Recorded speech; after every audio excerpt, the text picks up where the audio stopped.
And hi, it's Beth. Welcome to 2 Kings 22:11. When the king heard the words of the book of the law, he tore his clothes. Reading the Bible with Apocrypha to you in a year. Today we are in Leviticus chapters 5 through 7. If anyone sins in that he hears a public adjuration to testify, and though he is a witness, whether he has seen or come to know the matter, yet does not speak, he shall bear his iniquity. Or if anyone touches an unclean thing, whether the carcass of an unclean wild animal, or a carcass of unclean livestock, or a carcass of unclean swarming things, and it is hidden from him, and he has become unclean and realizes his guilt, or if he touches human uncleanness, of whatever sort the uncleanness may be with which one becomes unclean, and it is hidden from him, when he comes to know it and realizes his guilt, or if anyone utters with his lips a rash oath to do evil or to do good, any sort of rash oath that people swear, and it is hidden from him, when he comes to know it and he realizes his guilt in any of these, when he comes to know it and he realizes his guilt in any of these, when he realizes his guilt in any of these and confesses the sin he has committed, he shall bring to the Lord as his compensation for the sin that he has committed a female from the flock, a lamb, or a goat, for a sin offering, and the priest shall make atonement for him for his sin. But if he cannot afford a lamb, then he shall bring to the Lord as his compensation for the sin he has committed 2 turtle doves or 2 pigeons, one for a sin offering and the other for a burnt offering. He shall bring them to the priest, who shall offer the first one for the sin offering. He shall wring its head from its neck, but shall not sever it completely. And he shall sprinkle some of the blood of the sin offering on the side of the altar, while the rest of the blood should be drained out at the base of the altar. It is a sin offering. Then he shall offer the second for a burnt offering, according to the rule. And the priest shall make atonement for him for the sin that he has committed, and he shall be forgiven. But if he cannot afford 2 turtle doves or 2 pigeons, then he shall bring as his offering for the sin that he has committed a tenth of an ephah of fine flour for a sin offering. He shall put no oil on it, and shall put no frankincense on it, for it is a sin offering.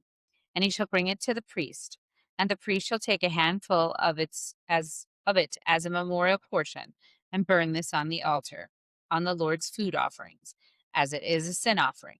Thus the priest shall make atonement for him for the sin which he has committed in any one of these things, and he shall be forgiven. And the remainder shall be for the priests, as a grain offering. The Lord spoke to Moses, saying, If anyone commits a breach of faith and sins unintentionally in any of the holy things of the Lord, he shall bring to the Lord as his compensation a ram without blemish out of the flock, valued in silver shekels, according to the shekel of the sanctuary, for a guilt offering. He shall also make restitution for what he has done amiss in the holy thing, and shall add a fifth to it, and give it to the priest. And the priest shall make atonement for him with the ram of the guilt offering, and he shall be forgiven. If anyone sins, doing any of the things that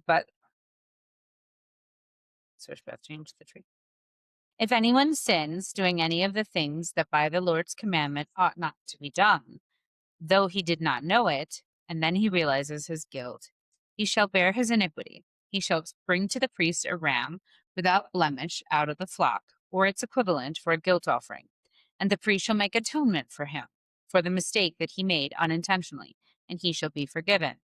It is a guilt offering. He has indeed incurred guilt before the Lord.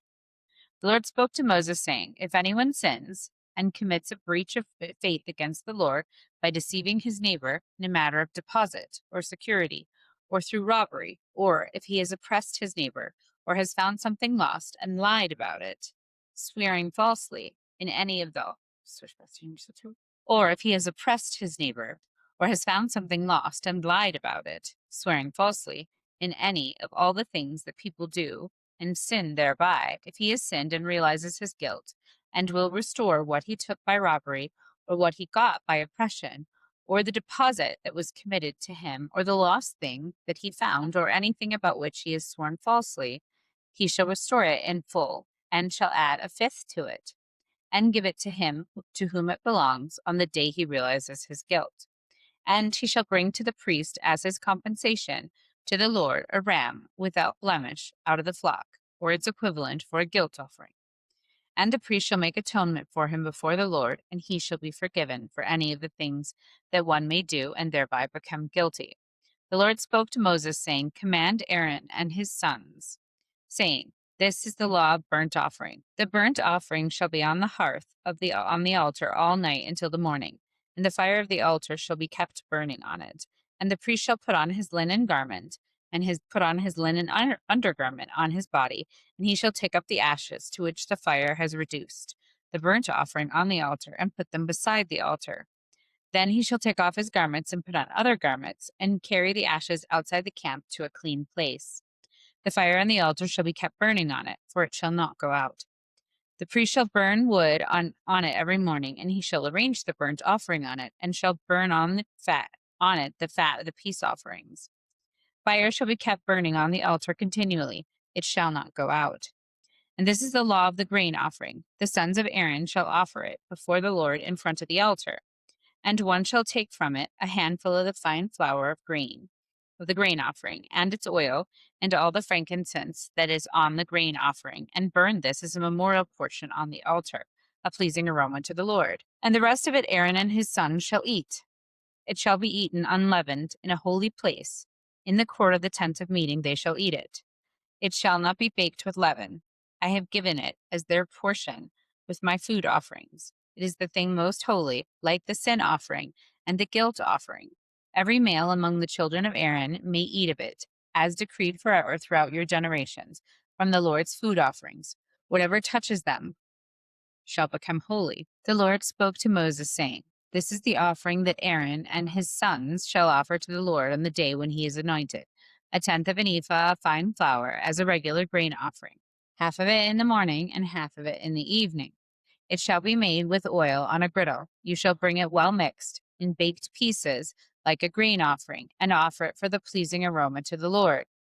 The priest from among Aaron's sons, who is anointed to succeed him, shall offer it to the Lord, as decreed forever. The whole of it shall be burned. Every grain offering of a priest shall be wholly burned. It shall not be eaten. The Lord spoke to Moses, saying, Speak to Aaron and his sons, saying, This is the law of the sin offering. In the place where the burnt offering is killed, shall the sin offering be killed before the Lord. It is most holy. The priest who offers it for sin shall eat it. In a holy place it shall be eaten, in the court of the tent of meeting. Whatever touches its flesh shall be holy. And when any of its blood is splashed on a garment, you shall wash that on which it was splashed in a holy place. And the earthenware vessel in which it is to be boiled shall be broken. But if it is boiled in a bronze vessel, then it shall be scoured and rinsed with water. Every male among the priests may eat of it. It is most holy. But no sin offering shall be eaten from which any blood is brought into the tent of meeting to make atonement in the holy place. It shall be burnt with fire. This is the law of the guilt offering. It is most holy. In the place where they killed the burnt offering, they shall kill the guilt offering. And its blood shall be thrown against the sides of the altar, and all its fat shall be offered: the fat tail, the fat that covers the entrails, the 2 kidneys with the fat that is on them at the loins, and the long lobe of the liver. That he shall remove with the kidneys. The priest shall burn them on the altar as a food offering to the Lord. It is a guilt offering. Every male among the priests may eat of it. It shall be eaten in a holy place. It is most holy. The guilt offering is just like the sin offering. There is one law for them. The priest who makes atonement with it shall have it. And the priest who offers any man's burnt offering shall have for himself the skin of the burnt offering that he has offered. And every grain offering baked in the oven, and all that is prepared on a pan or a griddle, shall belong to the priest who offers it. And every grain offering mixed with oil or dry shall be shared equally among all the sons of Aaron. And this is the law of the sacrifice of peace, offerings that one may offer to the Lord. If he offers it for thanksgiving, then he shall offer it with the thanksgiving sacrifice: unleavened loaves mixed with oil, unleavened wafers smeared with oil, and loaves of fine flour, well mixed with oil.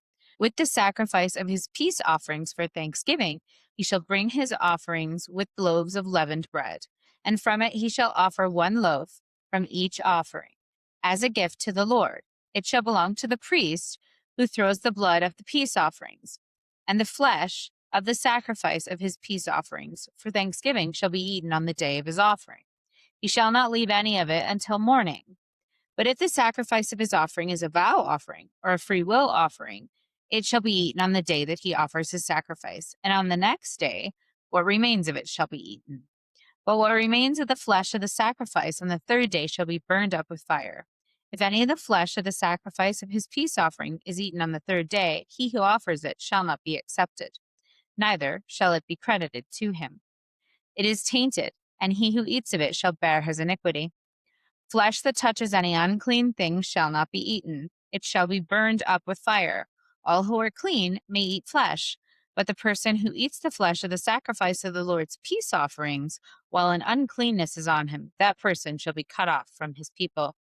And if anyone touches an unclean thing, whether human uncleanness, or an unclean beast, or any unclean detestable creature, and then eats some of the flesh from the sacrifice of the Lord's peace offering, that person shall be cut off from his people. The Lord spoke to Moses, saying, Speak to the people of Israel, saying, You shall eat no fat of ox or sheep or goat, the fat of the animal that dies of itself, and the fat of one that is torn by beasts may be put to any other use, but on no account shall you eat it. For every person who eats the fat of an animal, which is a food offering, may be made to the Lord, shall be cut off from his people. Moreover, you shall eat no blood whatever, whether of fowl or of animal, in any of your dwelling places. Whoever eats any blood, that person shall be cut off from his people. The Lord spoke to Moses, saying, Speak to the people of Israel, saying, Whoever offers the sacrifice of his peace offerings to the Lord shall bring his offering to the Lord from the sacrifice of his peace offerings. His own hands shall bring the Lord's food offerings. He shall bring the fat with the breast, that the breast may be waved as a wave offering before the Lord. The priest shall burn the fat on the altar, but the breast shall be for Aaron and his sons. And the right thigh you shall give to the priest as a contribution from the sacrifice of your peace offerings. Whoever among the sons of Aaron offers the blood of the peace offerings and the fat shall have the right thigh for a portion. For the breast is waved, and the thigh that is contributed I have taken from the people of Israel, out of the sacrifices of their peace offerings, and have given them to Aaron, this priest and his 2 sons, as a perpetual due from the people of Israel. This is the portion of Aaron and his sons from the Lord's food offerings from the day they were presented to serve as priests of the Lord. The Lord commanded this to be given them by the people of Israel from the day that he anointed them. It is a perpetual due throughout their generations. This is the law of the burnt offering, of the grain offering, of the sin offering, of the guilt offering, and of the ordination offering, and the peace offering, which the Lord commanded Moses on Mount Sinai on the day that he commanded the people of Israel to bring their offerings to the Lord in the wilderness of Sinai.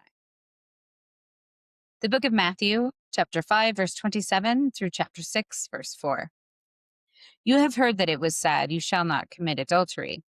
But I say to you that everyone who looks at a woman with lustful intent has already committed adultery with her in his heart. If your right eye causes you to sin, tear it out and throw it away. For it is better that you lose one of your members than your whole body be thrown into hell. And if your right hand causes you to sin, cut it off and throw it away. For it is better that you lose one of your members than your whole body go into hell. It is also said, Whoever divorces his wife, let him give her a certificate of divorce. But I say to you that everyone who divorces his wife, except on the ground of sexual immorality, makes her commit adultery. And whoever marries a divorced woman commits adultery. Again, you have heard that it was said to those of old, You shall not swear falsely, but shall perform to the Lord what you have sworn. But I say to you, do not take an oath at all, either by heaven, for it is the throne of God, or by earth, for it is his footstool, or by Jerusalem, for it is the city of the great king. And do not take an oath by your head, for you cannot make one hair white or black. Let what you say simply be yes or no. Anything more than that comes from evil. You have heard it said, an eye for an eye, and a tooth for a tooth. But I say to you, do not resist the one who is evil. But if anyone slaps you on the right cheek, turn to him the other also. And if anyone would sue you and take your tunic, let him have your cloak as well. And if anyone forces you to go 1 mile, go with him 2 miles. Give to the one who begs from you, and do not refuse the one who would borrow from you. You have heard it said, "You shall love your neighbor and hate your enemy." But I say to you, love your enemies and to pray for those who persecute you, so that you may be sons of your Father who is in heaven. For he makes his sun to rise on the evil and on the good, and sends rain on the just and on the unjust. For if you love those who love you, what reward do you have? Do not even the tax collectors do the same? And if you greet only your brothers, what more are you doing than others? Do not even the Gentiles do the same? You therefore must be perfect, as your heavenly Father is perfect. Beware of practicing your righteousness before other people in order to be seen by them, for then you will have no reward from your Father who is in heaven. Thus, when you give to the needy, sound no trumpet before you, as the hypocrites do in the synagogues and in the streets, that they may be praised by others. Truly I say to you, they have received their reward. But when you give to the needy, do not let your left hand know what your right hand is doing, so that your giving may be in secret, and your Father, who sees in secret, will reward you. Thus ends the reading for today. Never walk alone.